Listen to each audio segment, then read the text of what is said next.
प्यारे भक्तों, आज हम आपको लेकर चलेंगे एक अद्भुत और रहस्यमयी आध्यात्मिक यात्रा पर, जहां देवी के 64 रूपों का स्मरण होता है।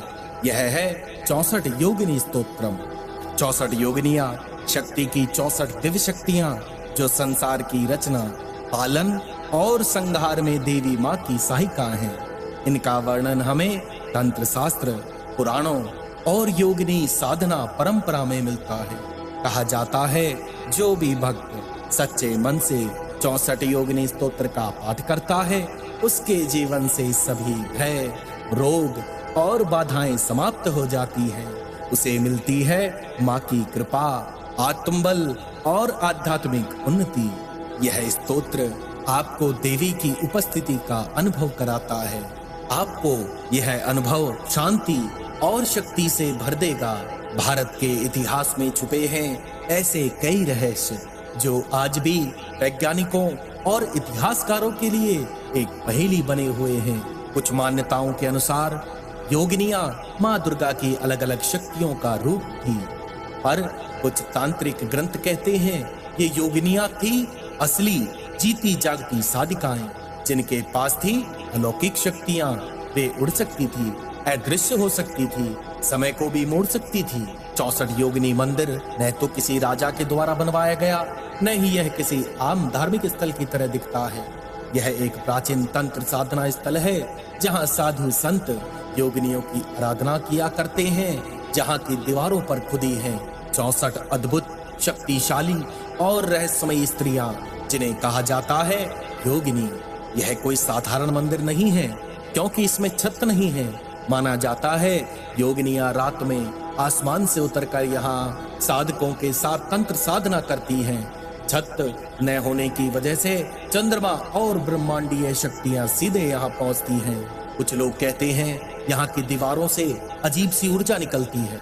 कई लोगों ने वहां जाने के बाद अजीब अनुभव किए, जैसे किसी की उपस्थिति महसूस होना, बिना हवा के भी कपड़ों का हिलना, और कुछ ने तो स्वप्न में योगिनियों के दर्शन भी किए। ऐसा भी कहा जाता है कि 64 योगिनियों की साधना पूर्ण करने वाला व्यक्ति किसी भी इच्छा को पूर्ण कर सकता है। आज ये मंदिर सिर्फ एक दर्शनीय स्थल बन गया है, पर इसकी दीवारें अब भी चुपचाप वह सब देख रही है जो हमारी आंखें नहीं देख सकती। 64 योगिनियां आज भी वहां हैं, शायद किसी अगली साधना की प्रतीक्षा में। अगर आपको यह रहस्य रोमांचक लगा हो तो वीडियो को लाइक करें और शेयर करें। ऐसे ही भक्तिपूर्ण विषयों के लिए चैनल को सब्सक्राइब करना न भूलें। इस स्तोत्र का पाठ श्रद्धा पूर्वक सुनते समय आप माता के चित्र का स्मरण करें, उनके पास होने का एहसास करें, उनकी कृपा प्राप्ति के लिए उनसे अनुरोध करें। माता आपकी बात अवश्य सुनेंगी।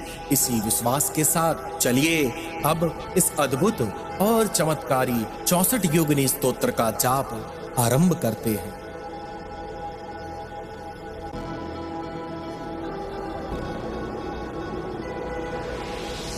ओम श्री गणेशाय नमः। कलिकाले योगिन्यः प्रभावः अतुलनीयः, सर्वसुखप्रदायिनी सर्वमंगलकारिणी। इदं स्तोत्रं बलबुद्धि विद्या प्रदायकं, त्रैलोक्य विजय भुक्ति मुक्ति सहित सुखदायकं। काली नित्य सिद्ध माता चै कपालिनी नागलक्ष्मी, त्वां प्रणमाम्यहम्। नागलक्ष्मै तुभ्यं नमः। कुलादेवी स्वर्णदेहा धनधरं प्रदायिनी, गुरुकुल्ला रसनाथां नमाम्यहम्। रसनाथायै नमाम्यहम्। रसनाथायै नमः। विरोधिनी विलासिन्यै सर्वसुखप्रदात्री च विप्रचित्ता रक्तप्रिया, शत्रुनाशिनी उग्ररक्त भोगरूपा मातः रक्ष माम्। सर्वविपत्ति भवभयहारिणी उग्र प्रभा शुक्रनाथा च दीपा मुक्तिः। रक्तदेहा मुक्ति प्रदायका, नीला भुक्ति रक्त स्पर्शा स्वाहा। जय घना महाजगदम्बा जगत्पालिनी बलाका, काम सेवितां नमामि च। मातृदेवी आत्मविद्या विद्यादायिनी मुद्रा पूर्णा रजत कृपा धनदात्री चय मिता तंत्र कौला दीक्षा तंत्र भैरक्षिणी महाकाली सिद्धेश्वरी सिद्धिदात्री चय कामेश्वरी सर्वशक्ति शक्ति प्रदायिनी भगमालिनी तारिणी नमोस्तुते सह नित्य कलिन्ना तंत्रार्पिता तंत्रेश्वरी भैरुंड तत्व उत्तमा तत्वरूपा वाहिनी वासिनी शासिनी वहन्नि क्षेत्रे रक्षिका महावृजेश्वरी रक्तदेवी विकराल रूपा शिवदूती आदिशक्तये नमः।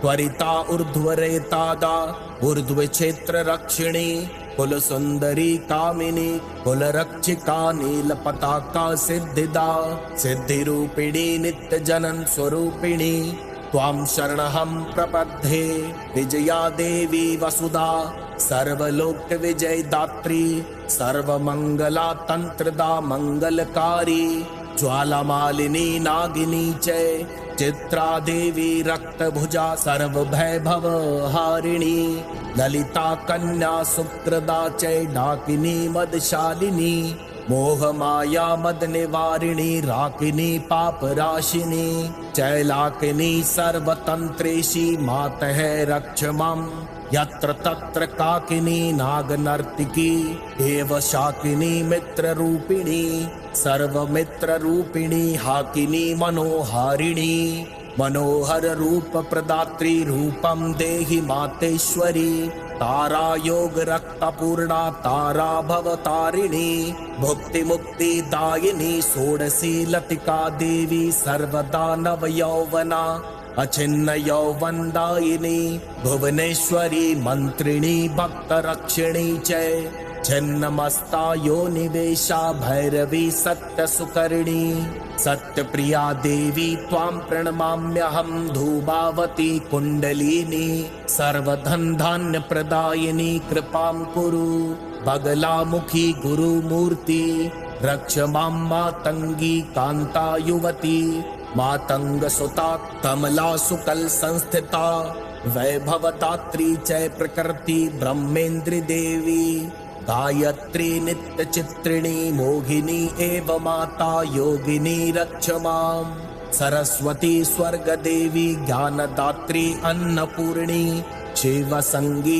भक्त पोषणी नारसिंही वाम देवी दुष्ट दलिनी गंगा योनि स्वरूपिणी मातु अपराजिता समाप्तिता चामुंडा परि अंगनाथा रिपु बक्षिणी वाराही सत्ते काकिनी सह कौमारी क्रिया शक्ति शक्ति दात्री इंद्राणी मुक्ति नियंत्रिणी जय वृजेश्वरी ब्रह्माणी आनंदमूर्ति वैष्णवी सत्य रूपिणी एव महेश्वरी पराशक्ति माता आदिशक्ति लक्ष्मी मनोरमा योनि सह दुर्गा सचिदानंद सदा सर्वदा रक्ष माम्।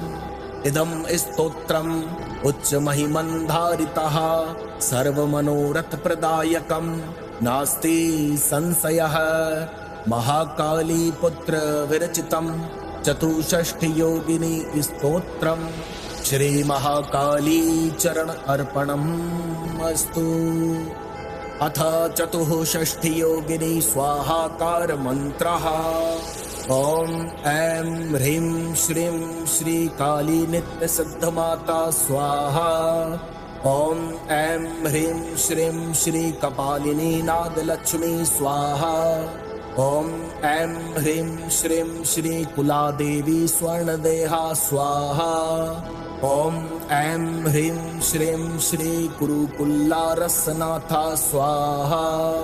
ओम ऐं ह्रीं श्रीं श्री विरोधिनी विलासिनी स्वाहा। ओम ऐं ह्रीं श्रीं श्री विप्रचित्ता रक्तप्रिया स्वाहा। ओम ऐं ह्रीं श्रीं श्री उग्र रक्तभोगरूपा स्वाहा। ओम ऐं ह्रीं श्रीं श्री उग्र प्रभा शुक्रनाथा स्वाहा।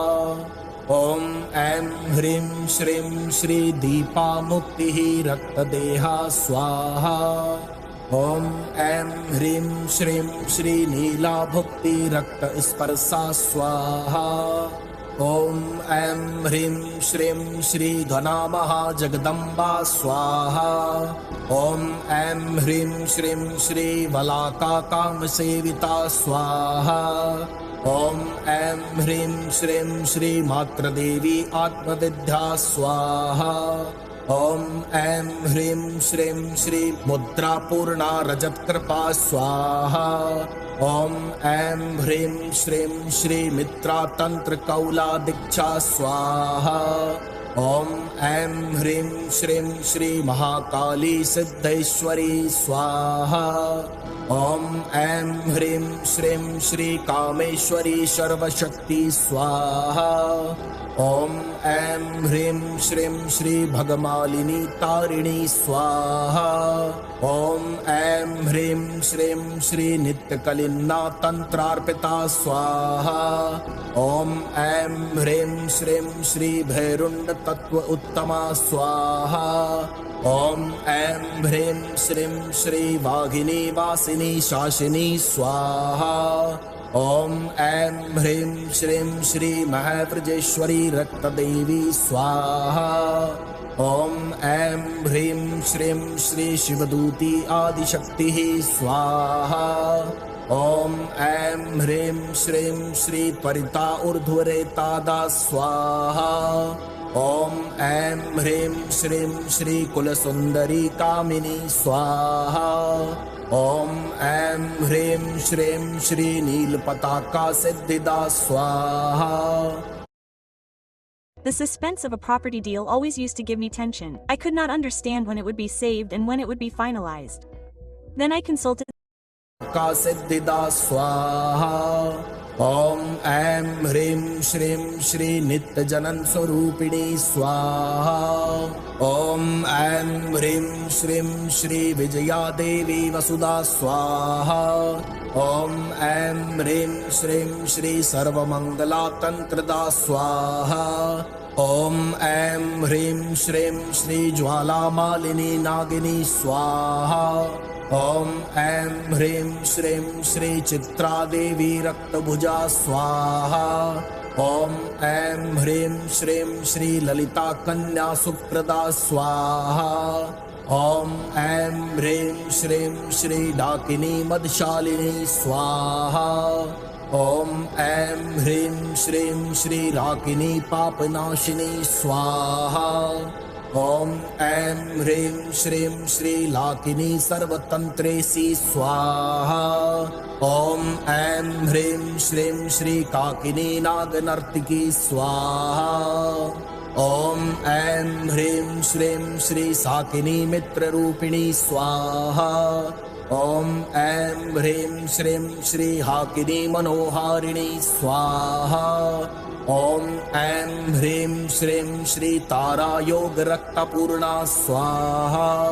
ॐ ऐं ह्रीं श्रीं श्री षोडशी लतिका देवी स्वाहा। ॐ ऐं ह्रीं श्रीं श्री भुवनेश्वरी मंत्रिणी स्वाहा। ॐ ऐं ह्रीं श्रीं श्री छिन्नमस्ता योनिवेगा स्वाहा। ॐ ऐं ह्रीं श्रीं श्री भैरव सत्य सुकर्णी स्वाहा। ॐ ऐं ह्रीं श्रीं श्री धूमावती कुंडलिनी स्वाहा। ॐ ऐं ह्रीं श्रीं श्री बगलामुखी गुरुमूर्ति स्वाहा। ॐ ऐं ह्रीं श्रीं श्री मातंगी कांता युवती स्वाहा। ॐ ऐं ह्रीं श्रीं श्री कमला सुकल संस्कृता स्वाहा। ॐ ऐं ह्रीं श्रीं श्री प्रकृति ब्रह्मेन्द्री देवी स्वाहा। ॐ ऐं ह्रीं श्रीं श्री गायत्री नित्यचित्रिणी स्वाहा। ॐ ऐं ह्रीं श्रीं श्री मोहिनी माता योगिनी स्वाहा। ॐ ऐं ह्रीं श्रीं श्री सरस्वती स्वर्गदेवी स्वाहा। ॐ ऐं ह्रीं श्रीं श्री अन्नपूर्णी शिवसंगी स्वाहा।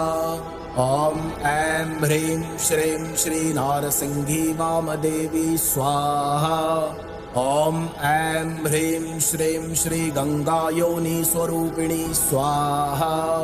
ॐ ऐं ह्रीं श्रीं श्री अपराजिता समाप्तिदा स्वाहा। ॐ ऐं ह्रीं श्रीं श्री चामुण्डा परिअङ्गनाथा स्वाहा। ॐ ऐं ह्रीं श्रीं श्री वाराही सत्येकाकिनी स्वाहा। ॐ ऐं ह्रीं श्रीं श्री कौमारी क्रियाशक्तिनी स्वाहा। ॐ ऐं ह्रीं श्रीं श्री इंद्राणी मुक्तिनियन्त्रिणी स्वाहा। ॐ ऐं ह्रीं श्रीं श्री ब्रह्माणी आनन्दामूर्ति स्वाहा।